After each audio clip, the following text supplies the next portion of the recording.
Hello everyone. आज आम श्रेणी तृतीय चतुर्थ पंचमर पंचपदी हिसाब से लेसन प्लान लिखा। तो चलते भिडियो को स्टार्ट करवा। डेट 14/8/2026 शुक्रवार। श्रेणी तृतीय चतुर्थ पंचम। प्रथम द्वितीय पीरियड तृतीय श्रेणी।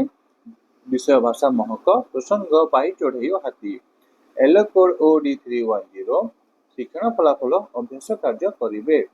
अदिति रे बाई चढ़ई बसा किपरि भांगिला। बोधरे अभ्यास प्रश्न आलोचना करेंगे।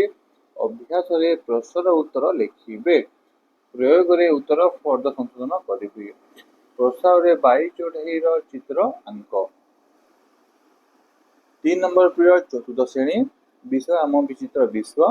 प्रसंग प्रकृति सहित बढ़िबा। Yellow code E410। शिक्षण फलाफल अभ्यास कार्य करेंगे। अदिति रे दैनंदिन जीवन रे आमे प्रकृति रो केउ सब जिनिस व्यवहार करो। तापरे बोधरे अभ्यास प्रश्न आलोचना करेंगे। अभ्यास रे 1 नंबर सारणी पूर्ण करेंगे। प्रयोग रे उत्तर फर्द संशोधन करेंगे। प्रस्ताव रे प्रकृति रो आउ केउ केउ जिनिस व्यवहार करू लेख। तो 4 नंबर पीरियड पंचम श्रेणी भाषा महक। न्यायर सिंहासन हेउछि प्रसंग। एलो कोड OD503। तब शिक्षण फलाफल पाठटी को पढ़िबे। अदिति रे राजा माने केउठारे बसुथिले। बोधरे पाठटी को पढ़ी सुनाइबी।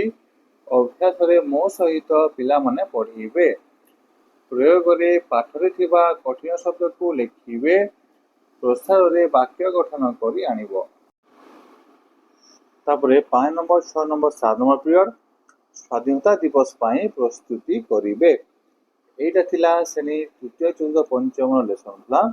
जदि आपको भल लगे तब लाइक सब्सक्राइब करके जिवे। धन्यवाद।